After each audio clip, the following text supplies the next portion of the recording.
כן. תודה רבה שלמה, אנחנו מתחילים את הפגישה המוקלטת של קבוצת הלימוד האינטראקטיבית שלנו, שאנחנו קוראים לה Learn Yiddish and Yiddish Literature Online בזום. אם אני לא טועה, זוהי פגישה מספר 230 או 231, אני לא בטוח, אני לא זוכר מה היה המספר, כן, ביום חמישי שעבר, אבל בוודאות זוהי הפגישה או 230 או 231, ואנחנו מקיימים את קבוצת הלימוד שלנו זה כבר 209 חודשים. ואני מודיע, קיבלתי הודעה מסודרת על כך רק כשגמרנו ביום חמישי את הפגישה שלנו, כאשר שלמה פתח אותה, קיבלתי טלפון מילנה שהיא פורשת מקבוצת הלימוד שלנו, לא כל כך הבנתי את הסיבה, אבל אנחנו מודים לילנה על חודשים שלמים שהיא פתחה את הפגישות שלנו ועל התרומות החשובות שלה, גם לגבי בירור מילים מהמוצא הרוסי אצל גרדה, וגם על התרומות שלה בתרגומים לאנגלית, ואני מצטער על זה שפרשה, אבל כל אחד לא חייב שום דבר לקבוצת הלימוד שלנו, וכל אחד עושה מה שמתאים לו, וטוב שכך. אנחנו מנסים בפגישות האחרונות שלנו לסיים את קריאת הסיפור של חיים גרדה, זיידה סונייניקלח.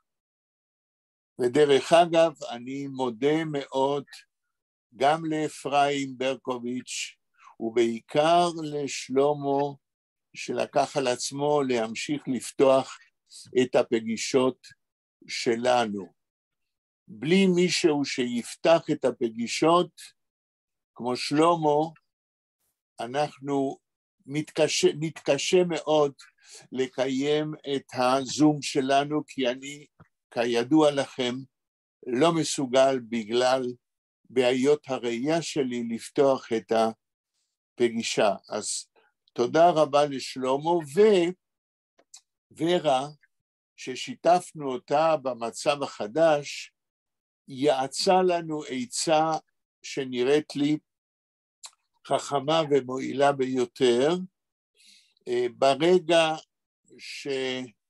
שנחמה תיכנס היום, היא לא הודיעה שהיא לא תיכנס, זה יכול להיות שהיא תבוא היום, אנחנו ננסה, לשלמה ידבר עם אפרים ברקוביץ' במשך הימים הקרובים, וננסה להעביר גם לנחמה וגם, קודם כל לורה וגם לנחמה, את האפשרות לפתוח את קבוצת הלימוד שלנו בזום, במקרה ושלמה לא יוכל. היום אומרים במקרה שאני אהיה בנבצרות. בנבצרות זה לא ידעתי שאומרים ככה היום, אבל אני מקבל את העניין. אני אבקש משלמה להעלות עמוד 42. רק רגע, זה סיפור.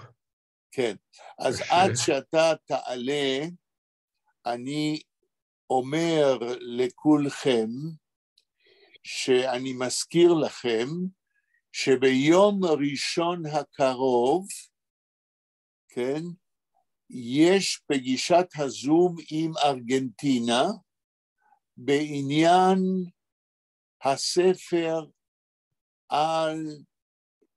הספר התיעודי על הסמינר למורים, על החינוך היהודי בארגנטינה, הסמינר של מורים ליד הקהילה היהודית בבואנוס איירס, ספר שהעלינו לאינטרנט לפני חודש וחצי, ותהיה פגישת זום, כנראה עם רבת משתתפים, מכיוון שמהסמינר הזה, שהתקיים במשך יותר מ-40 שנה, מ-1940 ועד 1983, מהסמינר הזה יצאו עם תעודות כמורים לבתי ספר יהודים, כ-1,200 מורים המפוזרים כיום בכל העולם וגם בארגנטינה וגם במדינת ישראל. לפי אומדן שבדקנו, כ-400 מורים, כ-30% של אלה שגמרו את הסמינר למורים, עלו לארץ.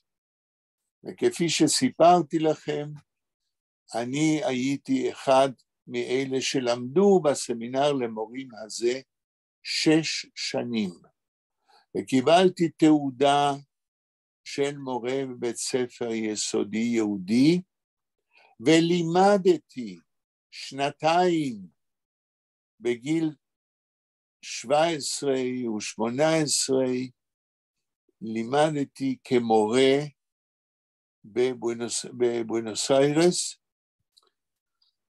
והספר הזה באינטרנט, שאפשר לראות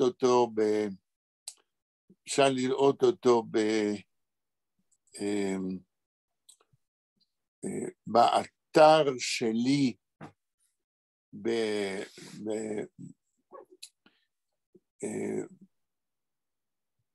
איך נגיד, האתר שלי באקדמיה אדו, כן? העליתי את זה באתר שלי, ויש גישה חופשית לשם. אני אשלח לכם, אם לא שלחתי, אני לא זוכר אם שלחתי לכם, אשלח לכם קישור, ומי שיכול ומעוניין, יכול דרך הקישור לראות את הספר, שהוא בעיקר זיכרונות של תלמידי הסמינר למורים ליד הקהילה היהודית בבואנוס איירס, ולדעתי המודל של הסמינר הזה, שהוא היה מעין אוניברסיטה, בנוי על פי קורסים שמורים מומחים נתנו, כל קורס במדעי היהדות, בכל התחומים כמעט של מדעי היהדות, היה להם מורה מיוחד. ובעיקר יש זיכרונות של אלה שלמדו שם. אני כתבתי 2 מאמרים שם, אחד על לימוד יידיש וספרות יידיש, והמורה היה שמואל רוז'נסקי, כן, שממנו למדנו בצעירותנו, כן, על ספרות יידיש ועל לשון יידיש, וזה שרת אותי ומשרת אותי עד היום. שלמה, האם מצאת את הסיפור זיידס וניניקלך? אני שואל, האם אתם רואים? רואים, אבל... כן, רואים, אבל זה קטן. אתה צריך...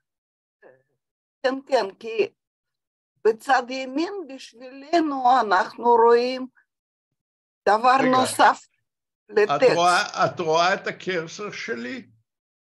הקרסר שלך? לא. השאלה האם רואים עמוד 42?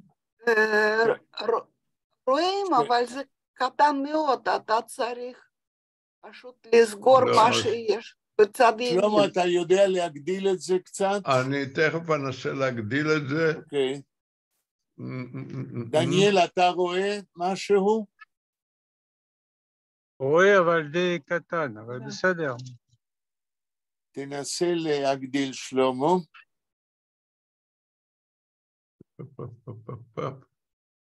ונחמה לא מנסה להיכנס, שלמה? לא, לא. טוב, מוזר, כי היא בדרך כלל מודיעה אם היא יכולה לבוא או לא, בדרך כלל היא באה.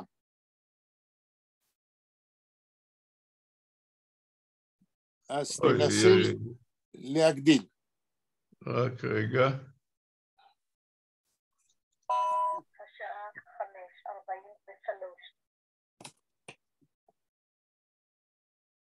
עכשיו אתם רואים? רואים זה, כן?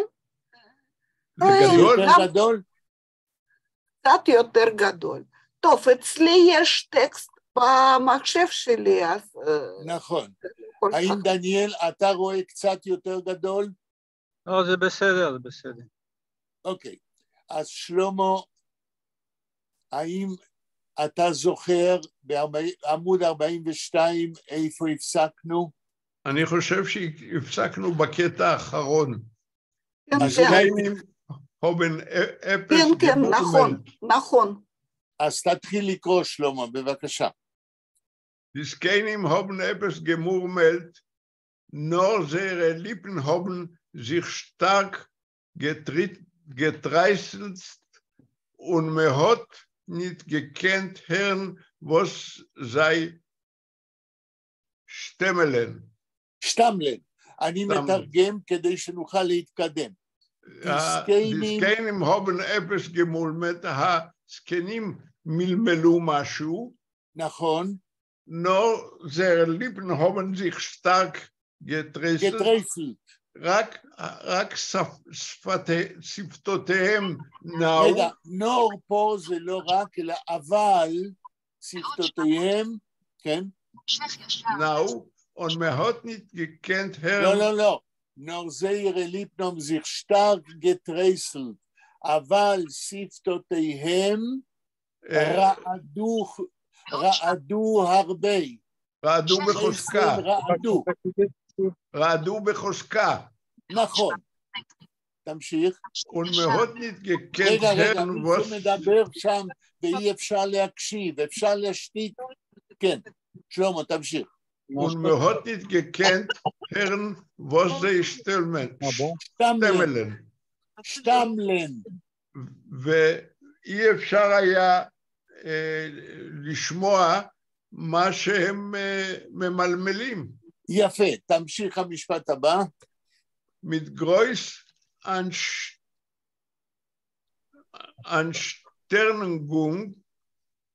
Anstrengung. Mit groß Anstrengung. Mit groß Anstrengung haben die alte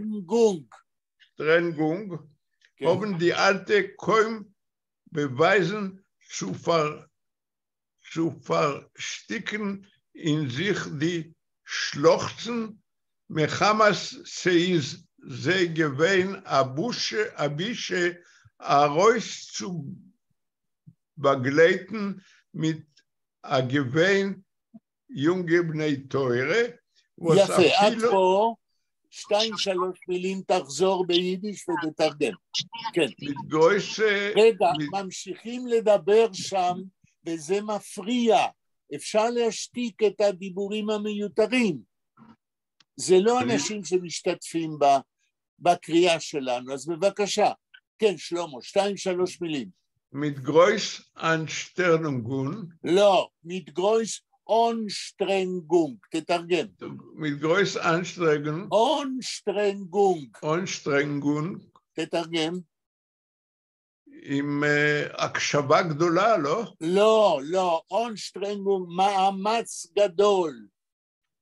מאמץ גדול. במאמץ גדול, כן. haben die alte kaum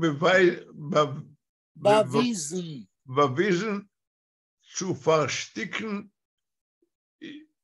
in sich die Schluchzen. Die לא schluchzen, אלא schluchzen. אז mit groß Anstrengung במאמץ גדול haben die alte bewiesen. תרגום? הזקנים הצליחו, בוויזן, הצליחו הזקנים במאמץ גדול כדי לראות, zu versticken, in sich zu schlochten, אני לא מבין. בוויזן זה לא לראות, אלא הצליחו, בקושי הזקנים הצליחו, זה יום בוויזן, בוויזן פה זה להצליח, in sich der Sticken, לחנוק בתוכם, כן? מה זה שלוחצן? שלוחצן, לא שלוחצן. יש שם וו אחרי הלמד, שין למד וו? כן. וו ביידיש זה הוא ולא או. נכון. שלוחצן זה התייפחויות, להתייפח, כן? אז במאמץ גדול הצליחו הזקנים דר שטיקן לחנוק בתוכם את ההתייפחות, כן? מחמה סעיז מחמס, כן? מכיוון בגלל שזה גבין הבושה, בגלל שהייתה זו בושה, הרוס... לא. מה כתוב אחרי מחמס? סעיז. תמשיך לקרוא אחרי מחמס. מחמת סעיז זי גבין אבישה. בגלל שזה הייתה... רגע, צריך לקרוא קודם נכון. סי זי גבין הבושה. מכיוון שהיה להם בושה הם התביישו. לא גבין אלא גבין. גבין זה בכי, ופה לא כתוב בכי, כתוב גבין. היה בושה עבורם, כן, תמשיך. הרויס צו בגלייטן, הרויס זה החוצה. הם התביישו ללוות, הרי המורים שלהם עוזבים, אז הם התביישו ללוות אותם, כן, המורים שלהם הולכים, אז הם לא רצו ללוות אותם, הרויס צו בגלייטן, מה עוד? מתגווין, הם לא רצו ללכת אחריהם וללוותם תוך כדי בכי, גבין. מכיוון שהזקנים הצטערו מאוד שהמורים שלהם, ששלוים והירשל עוזבים. אבל איך מצטרף? לא, אני לא מבין. מתגווין, יונגה בני תוירה. שהם התביישו ללוות יונגה בני תוירה, עם בכי. הם התביישו ללוות את בני התורה הצעירים בבכי. עכשיו, אבל זה לא, מתגווין, יונגב, מי בוכה פה? הזקנים. כן. התביישו ללוות בבכי את בני התורה הצעירים. וספילה... רגע, מכיוון שקראת משפט ארוך וקצת מסובך, האם לדניאל ולוורה יש שאלות? דניאל, יש לך שאלה לגבי מה ששלמה קרא, משהו שלא הבנת? דניאל? ורה? לא, אין לי שאלה, אבל שאמרתי, אני באוטו ואני משתדל, בסדר. ורה, האם יש מילים ממה שתרגמנו עכשיו עם שלמה שלא ברורות? מה שתרגמתם הכל מובן לי. אני לא מבין, אני מוכרח לומר לך את התחביר כאן, מתגווין, יונגה בני תוירה. תשמע, הבנתי מה שאתה אומר. בשביל זה אנחנו מקיימים את קבוצת הלימוד. תתחיל להגיד איפה אתה לא מבין, ואני אנסה לעזור. לא, אני מבין, מה שהסברת אני מבין, אבל אני לא מבין את התחביר של המשפט. מתגווין, יונגה בני תוירה. תסלח לי, אני חוזר ואומר, אנחנו קוראים טקסט ביידיש. ברגע שאתה לא יכול להדביק את מה שאני אומר לטקסט, זהו הרגע שקבוצת הלימוד צריך להיכנס לעומקו של עניין. אז בבקשה, תנסה להגיד מה אתה לא מבין, ואני אנסה לעזור. אז אני מסביר. אני לא מבין את התחביר של... לא, אתה לא מסביר. תגיד לי בטקסט מה אתה לא מבין, איך להדביק את זה לתרגום שלי. כן. מתאגבין יונגה בני תוירה. יפה. מתאגבין יונגה בני תוירה. איפה הפועל פה? במשפט שקראת גם קודם.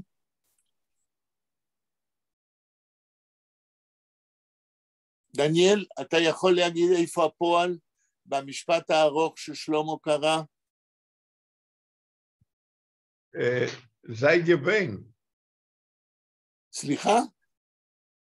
מחמת שאיז זי גבין. לא כתוב זי, כתוב זי. זי גבין. ולא כתוב גבין, כתוב גבין. תנסה לקרוא את זה נכון. זי גבין. זה הפועל. איפה הפועל? הפועל זה הייתה אבישה, הייתה בושה. לא, איפה הפועל ביידיש במשפט? גבין. בטקסט. לא, אס גוון. מה את אומרת, ורה? אני אומרת אס, לא אס, איז גוון. איז גוון. שלמה, איך אתה מתרגם איז גוון?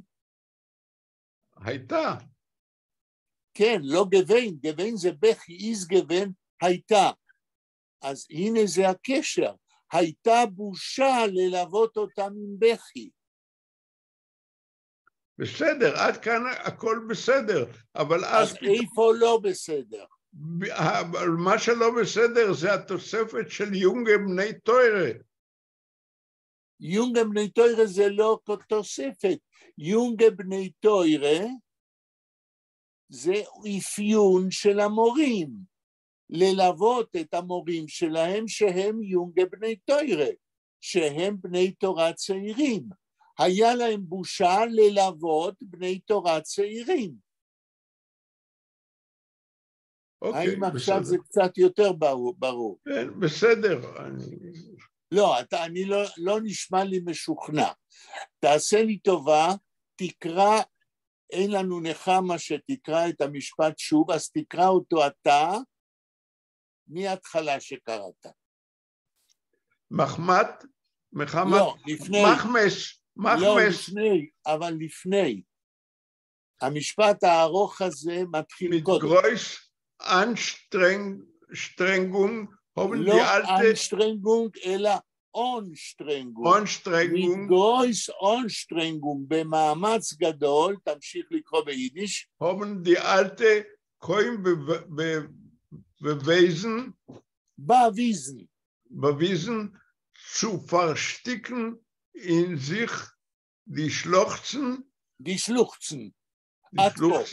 במאמץ גדול, הזקנים בקושי יכלו להחניק בתוכם את ההתייפכויות.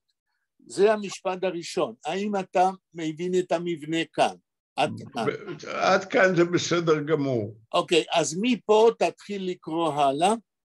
מחמס סאיז זי גוון אבישה הרויס בגלייטן. אז המשפט הראשון, רגע אל תמשיך. המשפט הראשון אומר, מתגויסון שטרגום, במאמץ גדול, בקושי החניקו הזקנים את ההתייפכויות. למה? מחמס, מכיוון שהייתה להם בושה, זה סגוון הבושה, ללוות בבכי את בני התורה הצעירים. האם עכשיו המבנה קצת יותר ברור? כן, זה בסדר. טוב, המשפט הבא שלמה. ווס אפילה די לייבכה, לא כתוב לייבכה, לא כתוב לייבכה. מה כתוב? לייבכה ממש בגלייטן הרויס מצמחה. עד פה. הבעיה כאן היא נורא קטנה. אם תדע להסביר מה זה ווס, אז תבין את המשפט כולו. מה אתה חושב, שלמה, צריך לתרגם את המילה ווס? מה זה הווס הזה?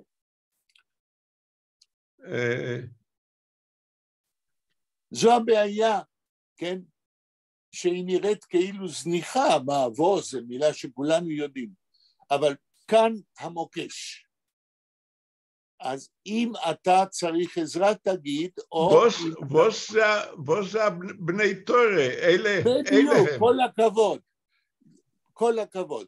זאת אומרת, ווס, ללוות את בני התורה אשר, כן? היינו מתרגמים את הווס לאשר, אותם בני התורה, תמשיך 2-3 מילים.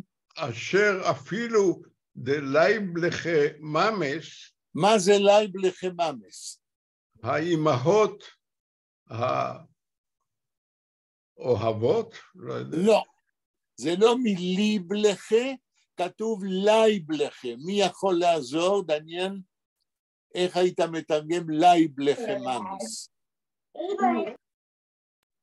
אני לא יודע. אוקיי. אני לא יודע, אבל... רגע, מי שם? ורה, איך היית מתרגמת לייב לחממס? זה אמהות אמיתיים שלהם. כן, התרגום הוא נכון, אבל למה את אומרת אמיתי? מה זה לייב לחה, ורה? התרגום נכון, אבל מאיפה הוא צומח? מה זה לייב לחה? זה לא כמו ששלמה אומר מלשון ליב, כי לא כתוב ליב לחה, כתוב לייב לחה. ורה? התרגום שלך היה נכון, אז איך ידעת לתרגם את המילה לייב לחה אמיתי? אני לא יודעת את זה ברור. זאת אומרת, זה מתוך היידיש הפסיבית שאת יודעת, מתוך היידיש שאת יודעת מילדות. מה זה ביידיש המילה לייב, שלמה? לאהוב. לאהוב. סליחה? לייבלה זה סוג של גופייה. ולמה קוראים לה גופייה לייבלה? לא יודע. רגע, דניאל, זה לא יכול להיות שאתה מדבר עם אנשים אחרים, זה מפריע. אולי תשתיק, דניאל. כן, אני חוזר לשלמה. אתה אומר שלייבלה זה גופייה, זה נכון, ועכשיו אני שואל אותך, למה אנחנו קוראים לגופייה לייבלה? מה זה לייב ביידיש?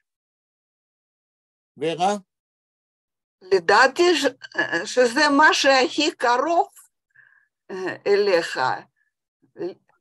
לגוף שלך, לא יודעת. אוקיי, אז אני אפתור את החידה. לייב זהו אור הגוף. אור הגוף. הלייב לחממה זוהי אימא שהולידה אותך עם גופה, ולכן זה אימא אמיתית. לייב זה אור הגוף. משם לייב לחממה זו האימא שהולידה אותך בגופה. שלמה, האם אתה מבין פה את התרגום עכשיו? כן, כן. האמת היא שרציתי להגיד את זה, אבל חשבתי שזה יהיה נועז מדי. לא, מכיוון שרצית להגיד את זה, כי אתה מכיר כמו ורה את היידיש מילדותך, וזה נטמע בתוכך כיידיש ידע פסיבי, שאף פעם לא חשבת איך ביידיש צומחות מילים. במה שאמרנו עכשיו, שלייב זה אור הגוף, משם לייבלה שזה הגופייה, הרי בעברית למה אנחנו קוראים לה גופייה? בגלל שלייבלה זה בא מלייב, מהגוף, ולייב לחממה זה זאת שהולידה אותך בגופה. לדעתי זה נורא מעניין, איך שהשפה ביידיש מתפתחת לא רק כתרגום מילולי, אלא על סמך המקורות הלשוניים, והמילה המילולית עולה דרגה 1, 2, 3, עד שהיא מקבלת משמעויות יותר מסובכות. וגם ורה וגם שלמה, על פי ההסברים שלהם, הם דוגמה לידע פסיבי שנטמע אצלם מילדות, כן? ושלמה פחד להגיד, כן? כי הוא אמר זה נועז מדי. לא, זה לא נועז. זה אופייה של שפת יידיש שהיא בדרגות גבוהות יותר, קשורה למשמעות היסודית של לייב אור הגוף. המשפט הבא, שלמה. Haben sei גגלת,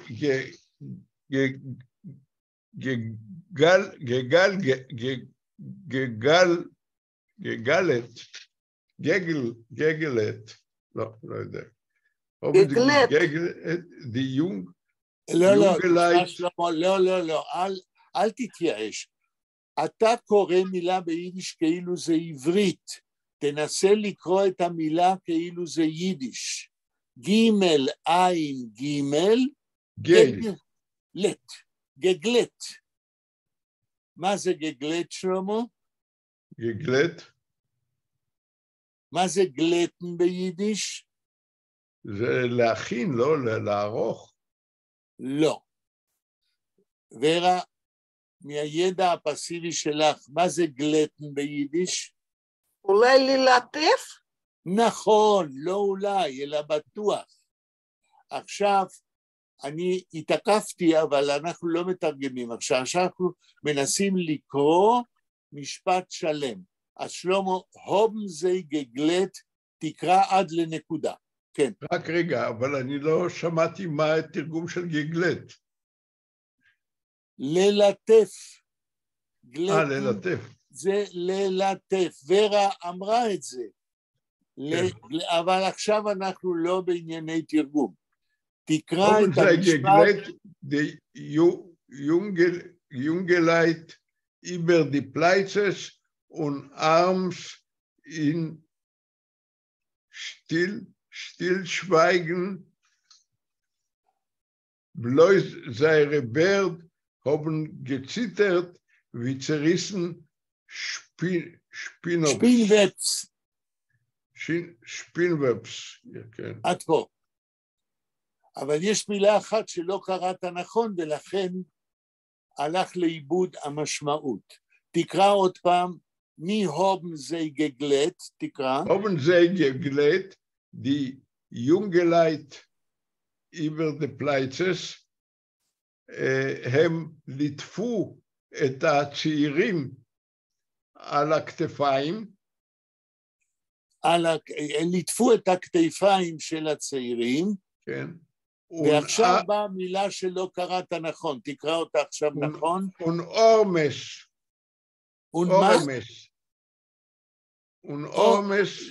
אל תקרא את המילה כמילה בעברית, תקרא אותה כיידיש. אורמס. זה גגלת די יונגלייט über die Pleitzes und Orems. הם ליטפו אותם בגב ובאורמס, shoulders. בכתפיים ובגב. כן. תמשיך. In Stillschweigen. ליטפו אותם בגב ובכתפיים in Stillschweigen. איך היית מתרגם in Stillschweigen? בשקט גמור. נכון, עד פה. יש דבר אחד שלא תרגמת, וזוהי שוב מילה כאילו זניחה. המילה הראשונה שקראת, מה היא הייתה? הובן. הובן זה פועל של זמן עבר, אבל הוא מתחיל משפט, והרי אמרנו שהפועל צריך במשפט חדש לבוא במקום השני, אבל פה הוא מגיע במקום הראשון. מה פה קרה פה, שלמה? הובן הוא לא... כן, הוא תחילת משפט. זה לא פועל עזר. הובן זה הפועל לבד, הוא לא פועל עזר. רגע, סליחה, זה כן פועל עזר. מהו הפועל המלא במשפט שקראת לאחרונה? גגלת. לא, זה רק חצי פועל.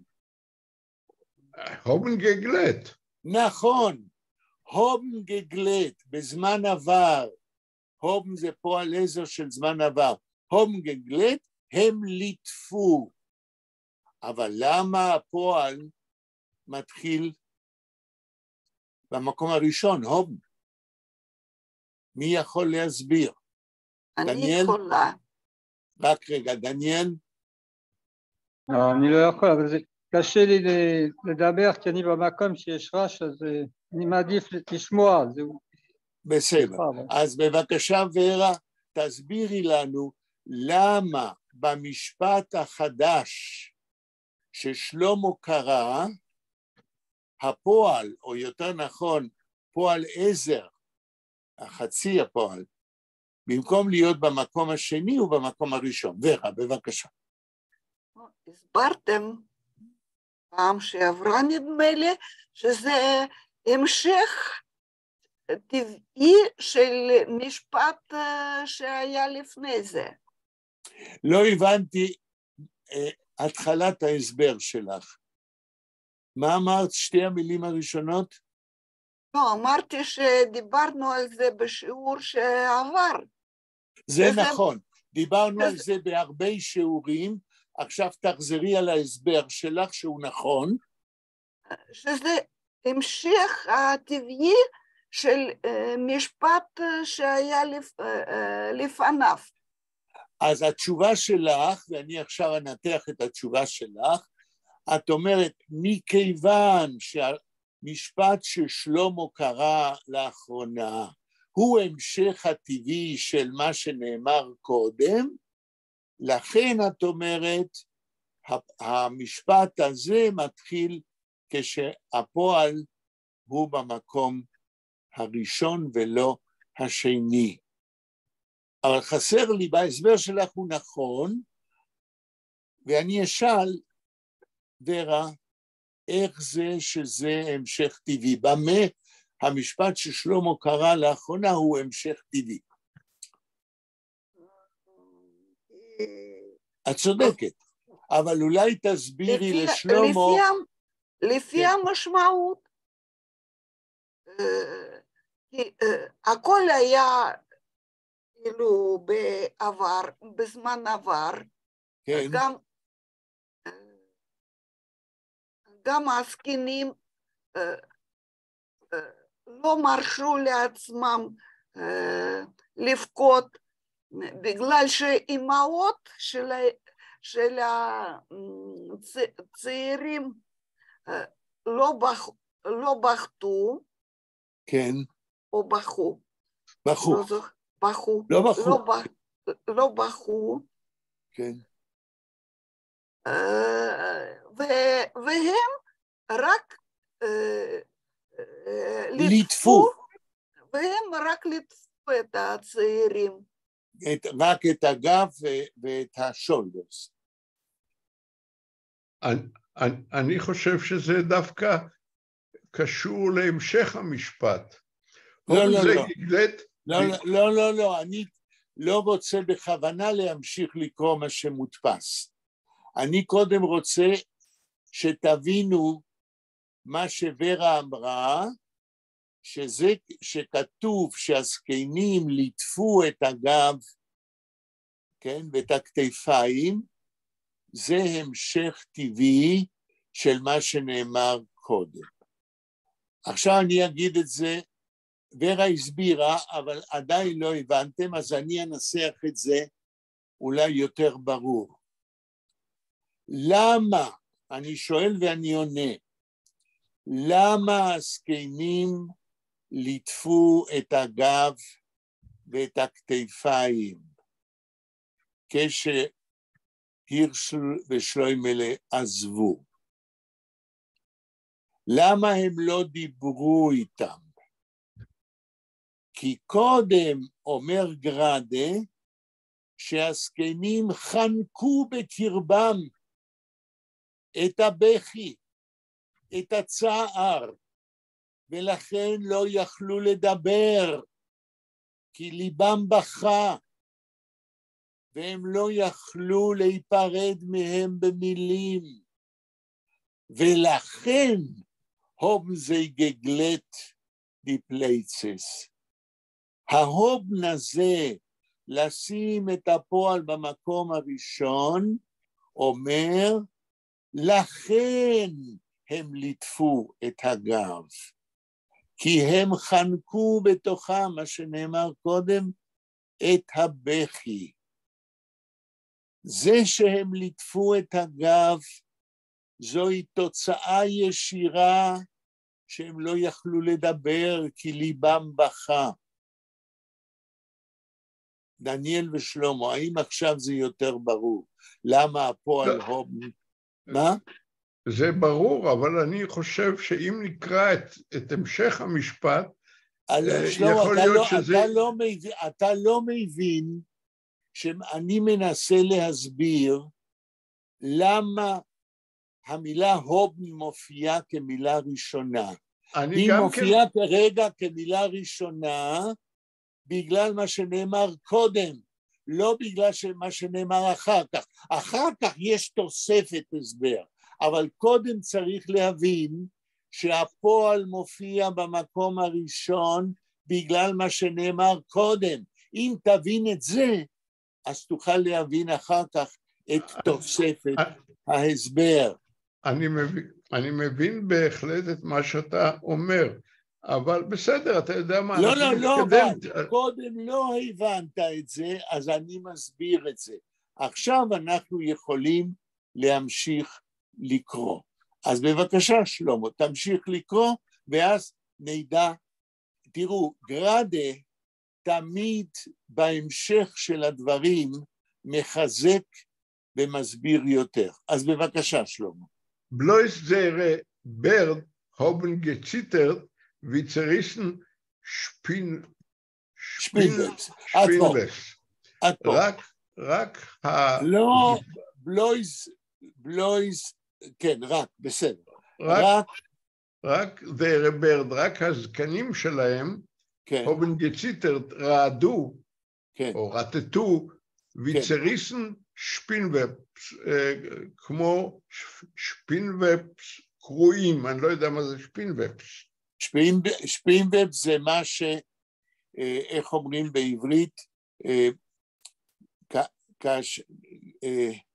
כאשר החיות האלה במקום שאף אחד לא נמצא, הם טובים חוטים דקים, איך אומרים בעברית?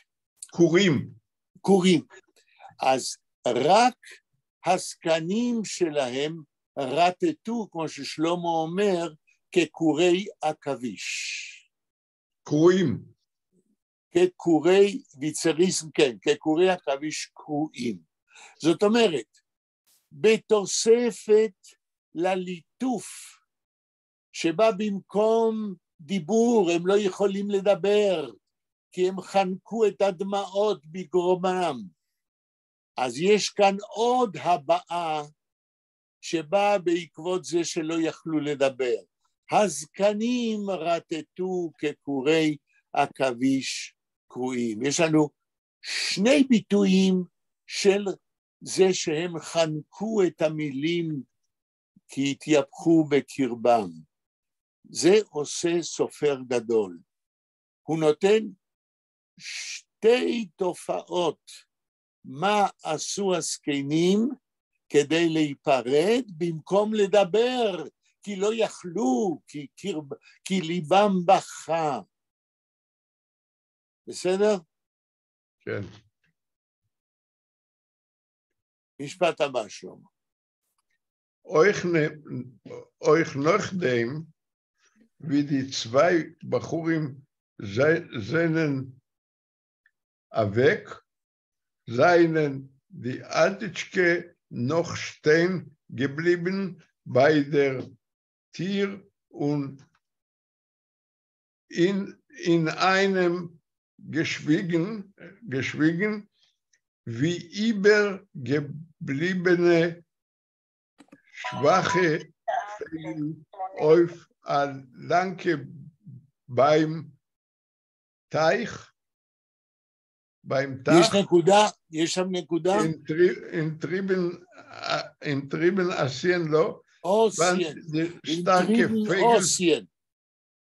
לא, זה משפט מאוד ארוך, אני אעצור פה ברשותך. באוסיין, תעצור באוסיין.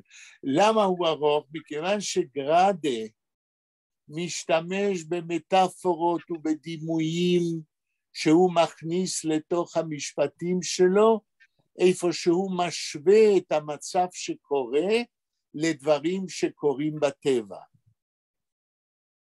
עכשיו, כמה מילים, 2-3 מילים.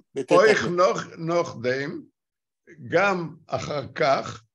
מה זה אחר כך? אחרי מה? אחרי שהם חיבקו אותם והזקנים שלהם רטטו וכולי. אחרי שהצעירים עזבו, אחרי שהמלמדים שלהם עזבו, כן? ודי צווי בחורים זנן אבק, ששני הבחורים הלכו. נכון. זיינן די אלטישקה נוח שטיין גבליבן.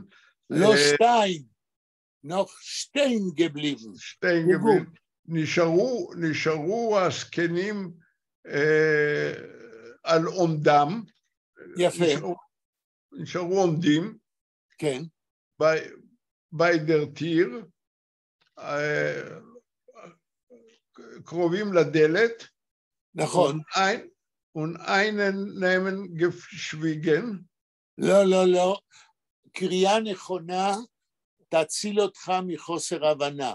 לא כתוב in einem nehmen, כתוב in einem geschwiegen. תתרגם. einem geschwiegen.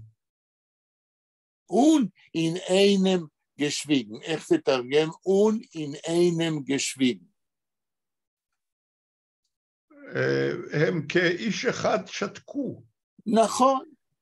הם נשארו על עומדם ליד הדלת, וכולם שתקו. ואיבר gebliebene schwache Vögel auf a Lanke beim Teich. לא כתוב לנקה, כתוב לונקה. לונקה beim, נכון. והאיבר-גבליבנה schwache Vögel, כמו ציפור חלשה עזובה. נכון. auf a Lanke beim Teich. לא לנקה, אלא לונקה. לנקה beim Teich. לא לנקה, לונקה. טוב, אני לא יודע מה זה לנקה. לא לנקה, לונקה. לנקה. לא לנקה, לונקה. לונקה, אני לא יודע מה זה לונקה. מי יכול לעזור מה זה לונקה? היה לנו כבר בעבר, ורה? ורה שומעת? לא נתקלתי במילה הזאת מימיי. ורה, את שומעת? שלמה, מה קורה עם ורה?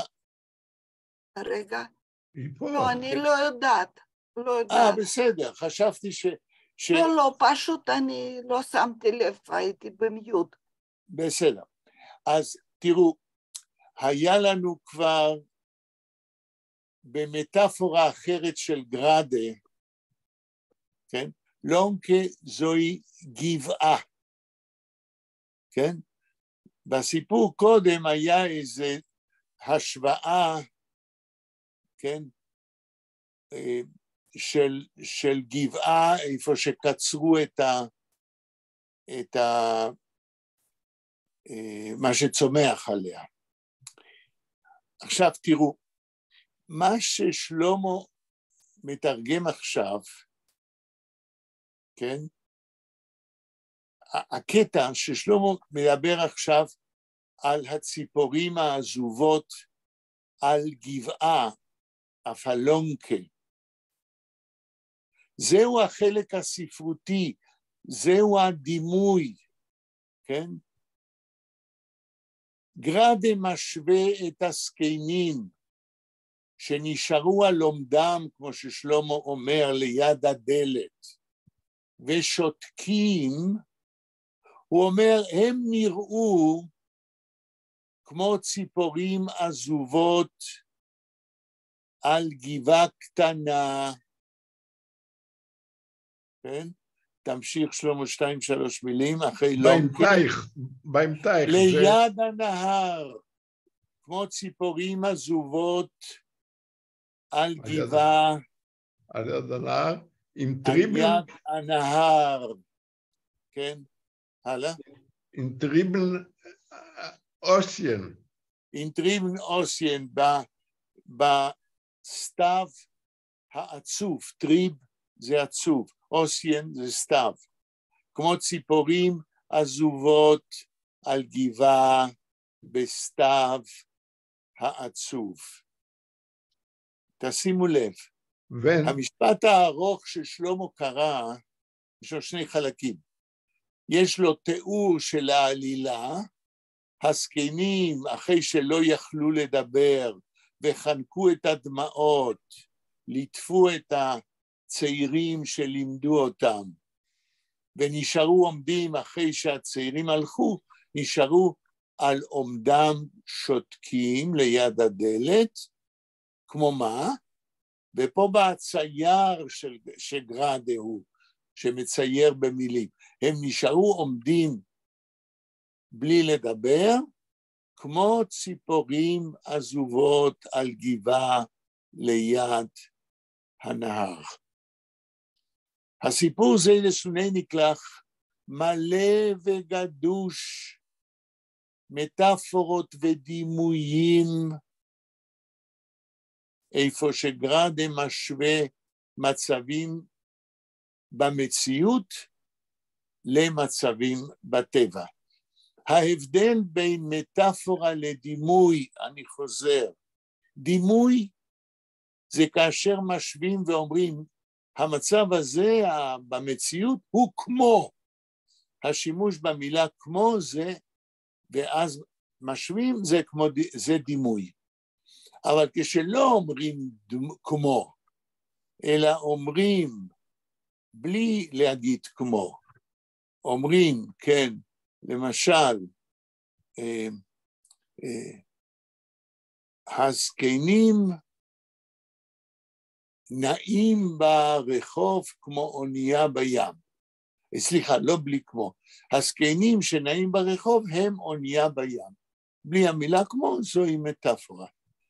אצל גרדה, אילו הייתם צריכים לכתוב עבודה באוניברסיטה, הייתי נותן לכם משימה. תעשו רשימה של הדימויים והמטאפורות, ההשוואות, לעשרות ואולי למאות, שאנחנו מוצאים בסיפור של גרדה, זיידס ונקלח. והייתם מוצאים עשרות דימויים, איפה יש השוואות, המציאות היא, המצב הזה הוא כמו משהו, כמו שיש לנו כאן, כמו ציפורים עזובות על גבעה ליד הנהר. או הייתי אומר לכם, תעשו רשימה של מטאפורות, אותן השוואות או השוואות דומות בלי המילה כמו, אלא השוואה ישר. הייתם מוצאים עשרות דימויים ומטאפורות, ובגלל זה, כשהיינו עוברים על הרשימות, היינו אומרים, זו הסיבה שאני אומר שגרדה מצייר במילים. כי ברגע שיש דימוי או מטאפורה, ברגע שיש השוואה בין מצב במציאות למשהו שדומה בטבע, יש לנו ציור במילים. ואני מחשיב מאוד מה שאני אומר לכם עכשיו, שגרדה שמצייר במילים בעצם מה שהוא עושה, בסיפור שלו זיידס ואיניקלח, מספר עלילה, מצייר מצבים במציאות בקלויז ישן, והוא מצייר על ידי השוואות. פעם זה דימויים שהוא אומר זה כמו זה, ופעם זה מטאפורות איפה שהוא לא משתמש במילה כמו. האם לאור מה שאמרתי עכשיו, מישהו רוצה לשאול או להעיר? דניאל, אתה יכול, רוצה? אני מציע שנגמור את הקטע. יש לנו עוד 2 שורות. קיבלתי. בבקשה, שלמה, תקרא את המשפט הבא. כי בהמשך למה שאמרת על התיאורים הציוריים, זה ממשיך. זהו, אני הרגשתי שלזה אתה מתכוון, ויעזור לי ולכם להעמיק יותר בהסבר. בבקשה, שלמה. Wenn die starke Vögel fliehen schon hoch in Himmel, מה המילה הראשונה שאמרת? wenn. האם המילה wenn באה אחרי נקודה? אחרי פסיק. אחרי פסיק, אוקיי. עכשיו תקרא עד לנקודה, כן. Wenn die starke Vögel fliehen schon hoch in Himmel, zu die warme Länder, נקודה. נקודה, יפה. זאת אומרת, אנחנו גומרים את המשפט שקודם קראת, הארוך, אז הוא אומר ככה. לא, אני קושר את זה עם מה שנאמר קודם, אחר כך תתרגם.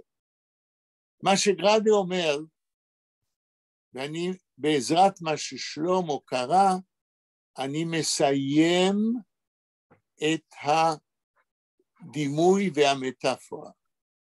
הזקנים האלה שלא יכולים לדבר, כי הם חונקים את הדמעות, ומלווים את המורים הצעירים שלהם, רק בליטופים, ובזקנים שרוטטים, כקורי עכביש קרועים. הנה יש לכם כאן עוד מטאפורה ודימוי. נשארים עומדים ליד הדלת ולא מדברים. כמו מה? אומר גרדה? כמו הציפורים החלשות שלא יכולים לעוף יותר ונשארים בחולשתם על גבעה ליד הנהר. מה שלמה קרא, כאשר יש ציפורים חלשות על גבעה ליד נהר, אבל עוד מעט שלמה קרא, יש סוג אחר של ציפורים. בזמן, ציפורים חלשות, בזמן שלמה תתרגם, בזמן שהשטרקה פייגל פליאן שון הויך אין הימל, הציפורים החזקות ממריאים לגובה לשמיים. שוין, כבר, בזמן של החלשים על הגבעה, כבר החלשות ממריאים לשמיים, כן? zu die warme Länder, לארצות החמות. בדיוק. הציפורים החזקות אלה ההירש ושלוימלה, המורים שעזבו את בית המדרש הישן. הציפורים החלשות אלה הזקנים שנשארים עומדים ולא יכולים יותר לדבר, חנוקים בדמעות. אתם שמים לב לפרלליות, למטאפורה? אני שואל. ורה? כן. שני הבחורים, הם מגיעים בסוף לארצות החמות. הם הציפורים החזקות. כן. הם הולכים לסלוצק לישיבה.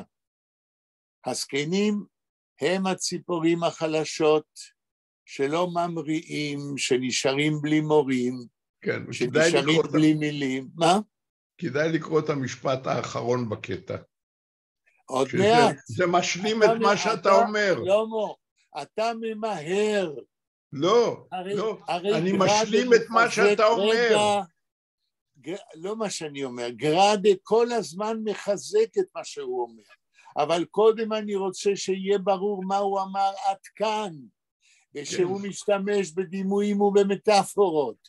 אבל התיאור הזה איננו שלם בלי המשפט האחרון. כל הסיפור איננו שלם בלי הסוף, אבל אנחנו מנתחים on the marching, אנחנו מנתחים את הטקסטים תוך כדי שאנחנו קוראים, זה לא בורח, אנחנו נגיע לזה, אבל קודם צריך להבין עד כאן מה גראדה עושה כסופר. אם אנחנו נרוץ, אנחנו נפסיד את המבנה הספרותי, את ההבנה לעומק של מה שגראדה עושה. אנחנו לא רק קוראים סיפור כדי לתרגם אותו, אנחנו מנתחים אותו מבחינה ספרותית. אנחנו לא בורחים עוד מעט, ואני מודה לך שאתה כבר הבנת לבד כמה גראדה מחזק את מה שאנחנו אומרים. זה דווקא, אני שמח שאתה רואה את זה מיד. שפטר, רגע, אני עוד לא גמרתי. סליחה. אני עוד לא גמרתי. אני רוצה שדניאל קודם יחוש את מה שגראדה עושה. אבל מכיוון שהוא יושב באוטו, אז אני מבין, הוא רק רוצה לשמוע. אני רק רוצה לשאול את דניאל, האם ההסברים שלנו והתרגומים עוזרים לך להבין את הטקסט? דניאל, מה אתה אומר? דניאל? לא, אני מצטער, קשה להשתתף ב... ורה, מה את אומרת? כן, זה עוזר מאוד.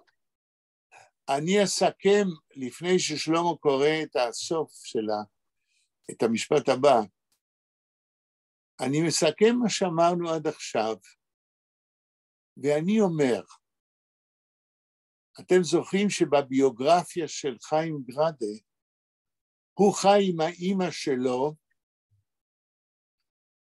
בקוזניה, בביתו של נפח, בחדר אחורי. ומה הנפח עושה? הוא מכה בפטיש על ברזל חם כדי לתת לו צורה. הוא מכה שוב ושוב בפטיש על הברזל החם. ומה גראדה עושה? הוא נותן לקורא שוב ושוב תיאור של המצב בקלויז ישן, הוא מתאר את המצב של הזקנים, וביכולת הספרותית שלו, בעזרת הדימויים ובמטאפורות, הוא מכה כמו עם פטיש שוב ושוב על הקורא. הוא אומר לו אותו דבר, פעם בתיאור של המציאות, ופעם כדי להסביר עוד יותר לעומק, בהשוואות עם הטבע. והוא אומר, אלה הזקנים, זה מה שהם מרגישים, כאשר המורים שלהם הצעירים עוזבים, הם נשארים כמו קורי עכביש קרועים, הם חונקים בתוכם את הבכי, והם נראים כמו ציפורים שלא יכולים להמריא, בזמן שהציפורים החלשות, המורים שלהם, אלה שלומדים, אלה שמחזקים את הזהות היהודית שלהם, עפים בחזרה לישיבה בקלצק. אלה שלא לומדים הלאה יהדות, הם דומים לציפורים חלשות, שהם מתוך עייפות וחוסר יכולת, מאולפים, לא יוכלו להתקדם ואולי ימותו. הם כמו זקנים. אבל לומדי התורה הצעירים שהסבירו לזקנים, הם עוד צריכים מורים, הם עוד צריכים ללמוד, ולכן הם עפים ממריאים לישיבה לקלצק. אני טוען, לצורך הסיכום, שהמטאפורות והדימויים של גראדה, הציור במילים, זה לא איזה גחמה, איזה קפריזה של גראדה, אלא העמקה של ההסבר לעומק, מה מפסידים אלה שלא ממשיכים ללמוד תורה. ואלה שכן ממשיכים בישיבה, הם כמו הציפורים החזקות. עכשיו שלמה תקרא את המשפט הבא, ונראה איך זה משתלב בחיזוק ההבנה הזאת לעומק. בבקשה. Später seien die Skenim zurückgekrochen zu sehr Winkeln und sich behalten hinter die Größe Ständers. Später seien die Skenim zurückgekrochen zu sehr Winkeln. מאוחר יותר, הסקנים זחלו חזרה לפינות שלהם. נכון. Und sich behalten hinter die Größe Ständer, והם הסתתרו, הסתירו את עצמם מאחורי המעמדים הגדולים. יפה. סטנדים, אין לזה תרגום לסטנדים. לא צריך, זה שטנדר, משתמשים ודאי גם בספרות העברית. ובכן, הסיום של התיאור הזה של חוסר אונים, הוא סיום טרגי. לדעתי כל הסיפור זיידה סוני נקלח, הוא סיפור טרגי. הסיום של התיאור הרחב הזה על מה שקורה בבית המדרש הישן, זה סופה של חיזוק, זה החלשה של הזהות היהודית של הדור של הזקנים. לא כך של הצעירים, שהרי המורים שלהם, הצעירים, חוזרים לקלצק ללמוד תורה. עכשיו אני שואל שלמה, זה סוף עמוד 42? לא, זה סוף הקטע הראשון של עמוד 43. זה סוף הקטע הראשון של עמוד 43, נכון. אבל מכיוון שעמוד 43 הוא העמוד האחרון, ומכיוון שחסר מעט מאוד לסיום, כמה שורות חסרות לסיום, שלמה? יש את עמוד 40. לא, יש המשך ב-44. בעמוד 44 יש קצת יותר מחצי עמוד, ויש את 43.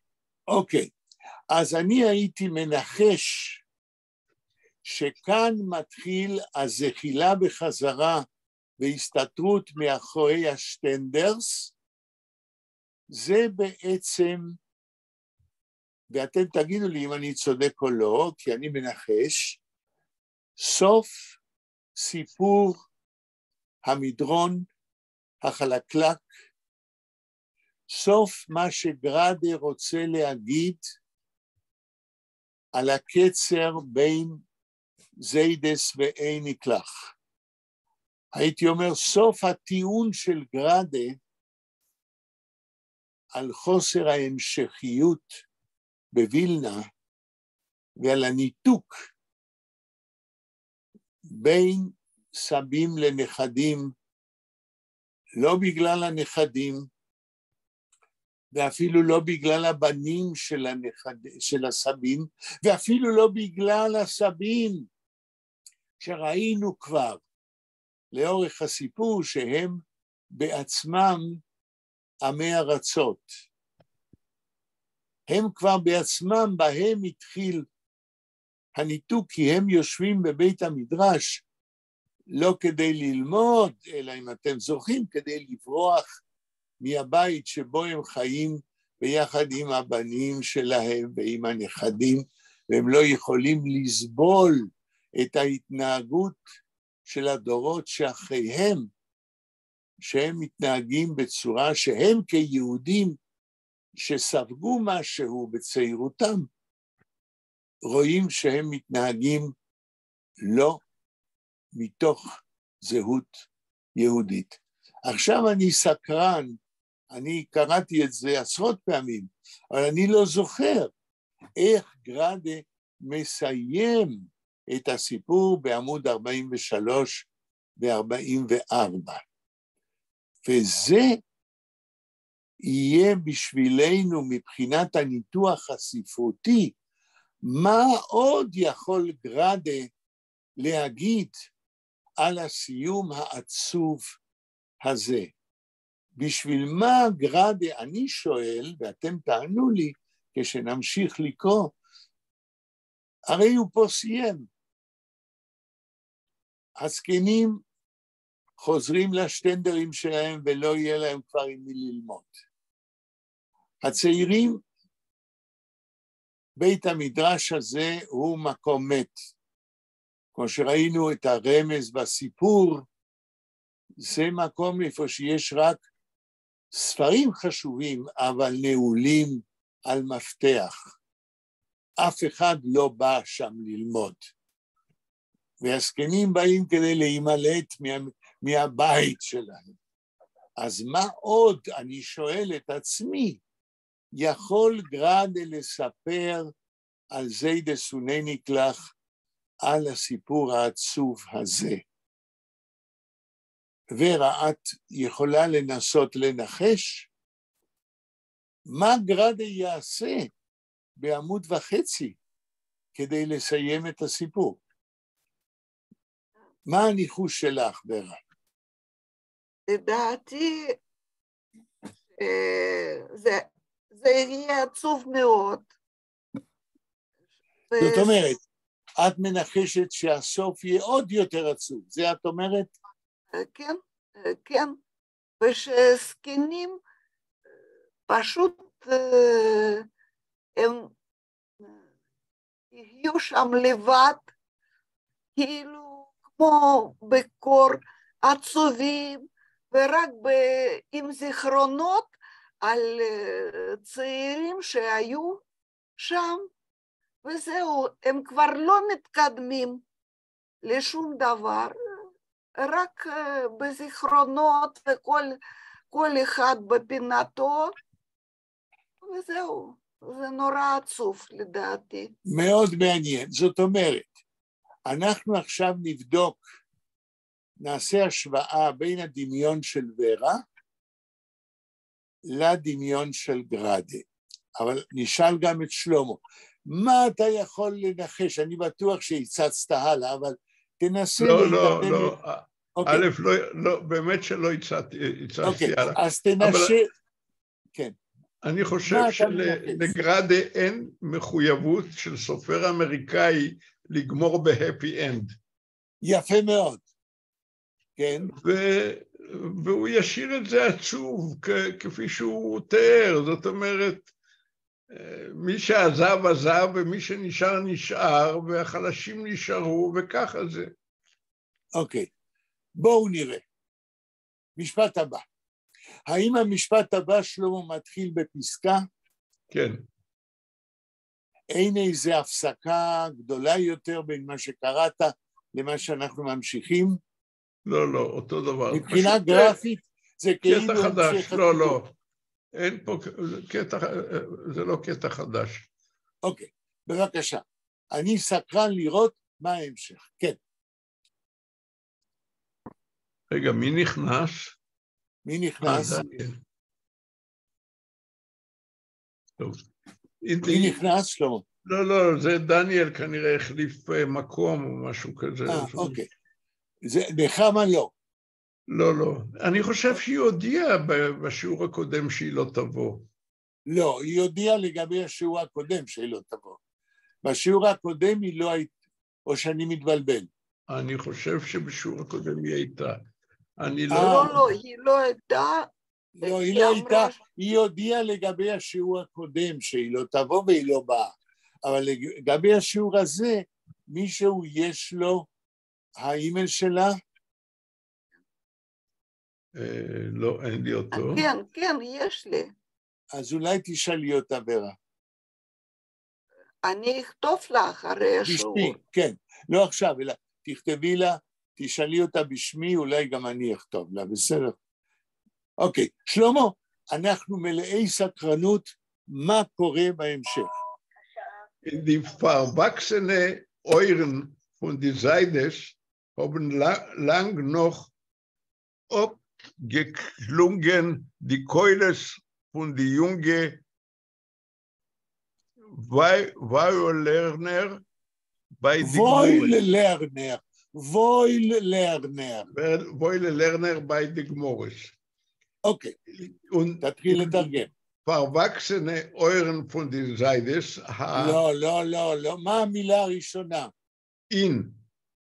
זה לא שמעתי. In die verwachsene Euren von die Seides, תראו. באוזניהם המגודלות של... לא מגודלות. verwachsene הכוונה באוזניים שבתוכם יש שערות מגודלות.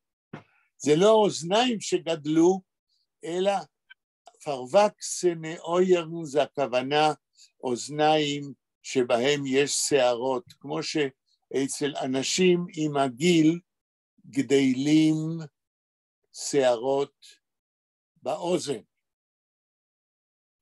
בבקשה. אבל איך אתה רואה את זה כאן? verwachsene זה, אפשר לכתוב verwachsene על כל מיני דברים. לא כל מיני דברים, ואני אסביר לך למה ואיך אני רואה. השאלה שלך נכונה. מה זה וקסן, שלמה? לצמוח. לגדול. יפה. מה זה הפרפיקס פאר? ידעתי ונשתכח. אז אני אגיד. רגע, נשאל אולי ורה יכולה לעזור. מה זה verwachsen? מה זה הפרפיקס פאר? מה הוא מוסיף לווקסן? לא שכחתי. אוקיי, אז עכשיו אני אגיד, כן? וקסן זה לצמוח, כן? verwachsen ביידיש זה לצמוח הרבה, אבל הכוונה היא מקום איפה שגדלים דברים, מקום שהוא verwachsen, שם גדלים אותם דברים עוד יותר, כן? verwachsene Euren, אוזניים שמה שגדל בתוכם, גדל עוד יותר. כן? ביידיש אנחנו יכולים להגיד, verwachsener Garten. גן איפה שגדלו דברים כל כך הרבה, שהוא כבר לא נראה כמו גן, אלא כמו איזה ג'ונגל. הפר זה עשיית פעולה באופן מרחיק לכת. פרווקסן זה לא הכוונה לאוזניים, אלא האוזניים הם המקום שבו גדלים דברים. In die verwachsene Ohren von die Seides haben lang noch abgeklungen die Keulos בתוך האוזניים השעירות. היא אומר השעירות. כן, של הזקנים, של הסבים, haben lang noch abgeklungen die Keulos, זמן רב אחר כך צלצלו הקולות, הדהדו, אופקלינגן, הדהדו הקולות של די יונגה וויל לרנר, של הלמדנים החכמים, לא, יונגה הצעירים. לא, אין פה צעירים, וויל לרנר, וויל זה חכם, ולרנר... לא, מה זה יונגה? יונגה זה צעירים, כן, אתה צודק. כן. וויל לרנר זה לומדים חכמים. בני תורה, כן. עד פה. סבא שלי תמיד היה אומר לי, אבוי לבוכר, אז אני זוכר שזה... אז זה לגבי בוכר, זה נכון. אבל אבוי לרנר זה אחד שלומד טוב, אחד שיודע ללמוד. הבנתי. כן? אבל עכשיו, לגבי מה שקראת, אנחנו תרגמנו את זה שבאוזניים השעירות של הזקנים עוד הרבה זמן הדהדו, אובגקלונגן, הדהדו קולות של המורים הצעירים שלהם. עכשיו אני אשאל אתכם שאלה. לא, מורים הצעירים ליד גמרותיהם. כן, זאת אומרת, הם עדיין שמעו את מה שהצעירים לימדו אותם. עכשיו אני שואל אתכם, במסגרת מה ששלמה רצה לנחש, ווורה רצתה לנחש, איך המשפט הזה משתלב? האם ניחשתם נכון? שלמה? עדיין אי אפשר לדעת. זאת אומרת, הצעירים עזבו והקולות עדיין מהדהדים. אז אנחנו עדיין לא יודעים מה קורה. לא, אבל אנחנו אמרנו שמה שקראנו עד קודם, זה סיום העצוב של הסיפור.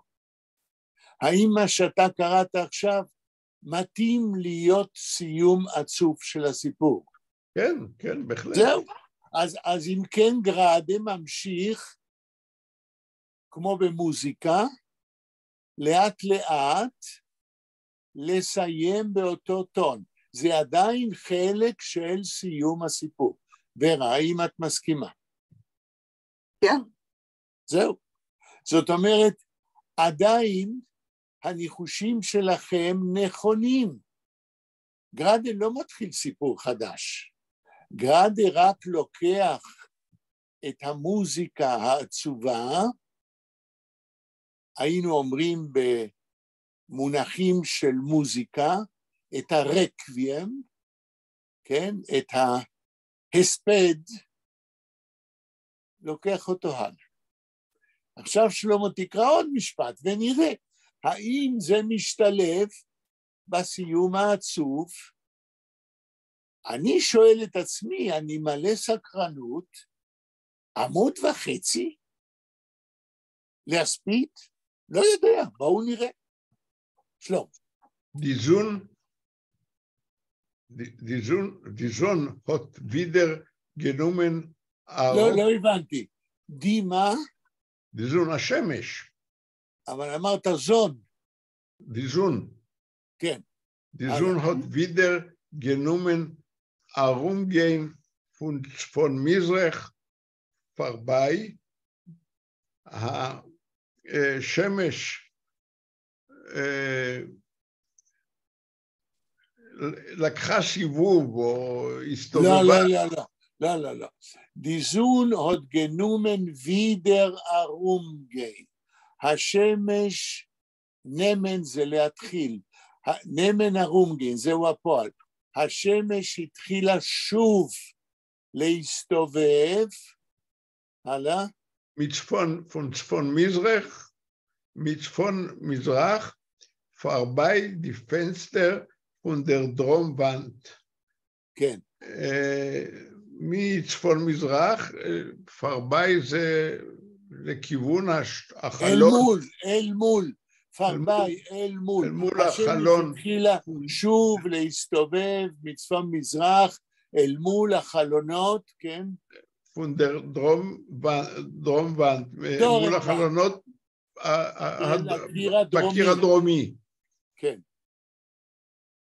und sich gezwungen zu Zfon לא gezwingen, יש רק gezeugen. und sich gezeugen, זאת אומרת, היא נמשכה לכיוון צפון מערב. יפה. שלא יחתנה... רגע. המשפט הזה שקראת. זה עדיין לא... לא, את פה, לא צריך לרוץ, שלמה, כדי להבין לא צריך לרוץ, זה רק מחבל בהבנה. מה שקראת עכשיו, האם זה משתלב במה שקראתי הרקוויאם? האם זה משתלב בסיום העצוב של הסיפור, או לא? השעה 7. אתה שואל אותי? כן.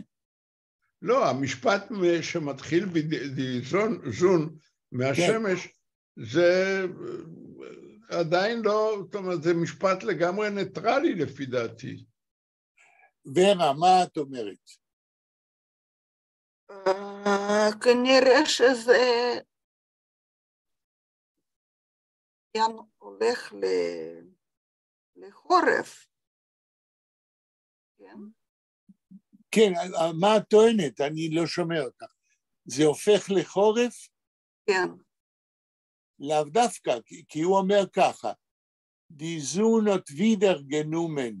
זאת אומרת, השמש התחילה עוד פעם לעשות את המסלול שלה, כמו כל יום, מן המזרח אל המערב.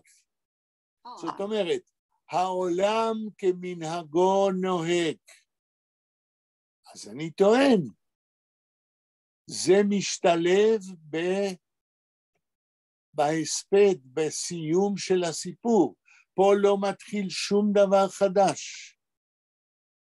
חיים ממשיכים, אבל שום דבר לא, אין חדש. שום דבר לא משתנה. תמשיך, שלמה. זה עדיין הסיום של הסיפור, זה מה שאני רוצה להגיד. vorbei die Fenster von der Dromwand, לכיוון הקיר. לא לכיוון, vorbei אל מול. אל מול החלון שבקיר הדרומי.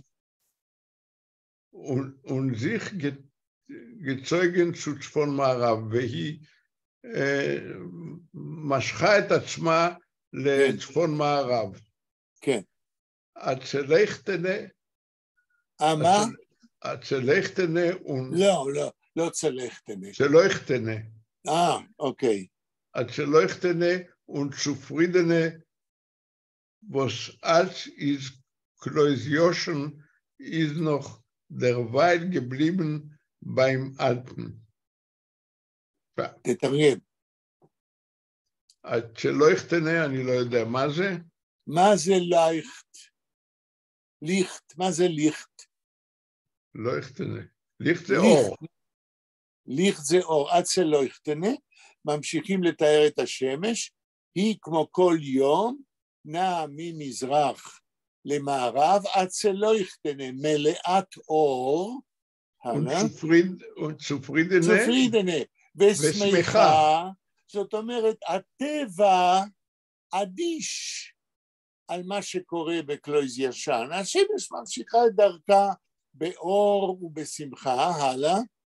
Was als ist Klosion in noch der לא, אתה לא קורא נכון ואתה יודע לקרוא. Was als in קלויז ישן. השמש שמחה שכל דבר בקלויז ישן, כן? ist noch derweil geblieben beim Alten, שעדיין נשאר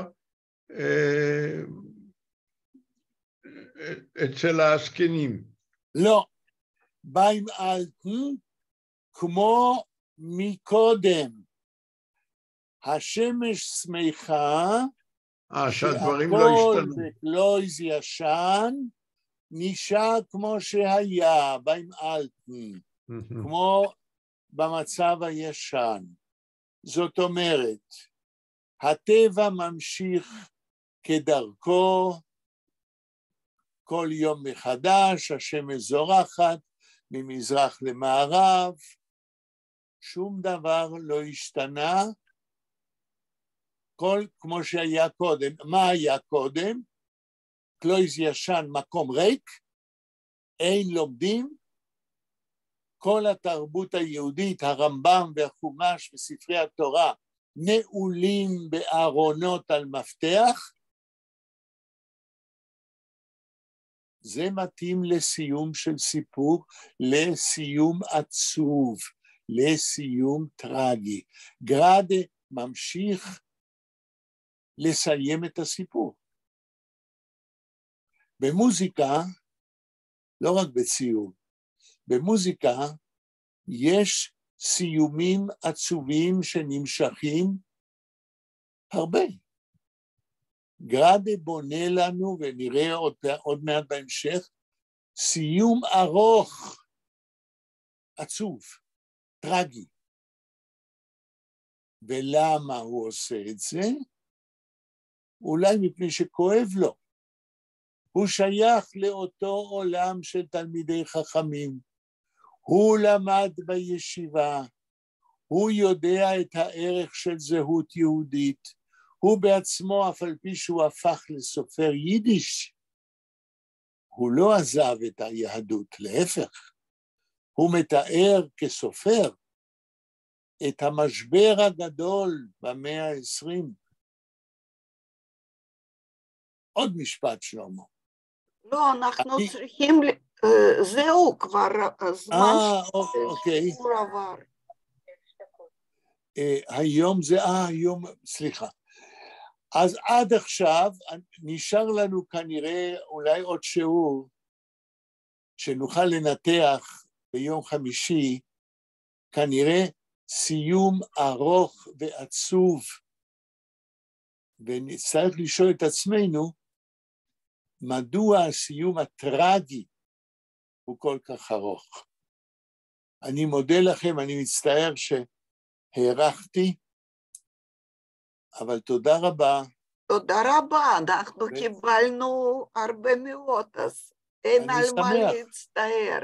אני שמח, וגם אני למדתי, כי אני אף פעם לא חשבתי מדוע עמוד וחצי שלם, ונראה אם אני צודק בסוף, אם אתם צודקים, זה לא המשך של העלילה, אלא זה המשך של ההספד.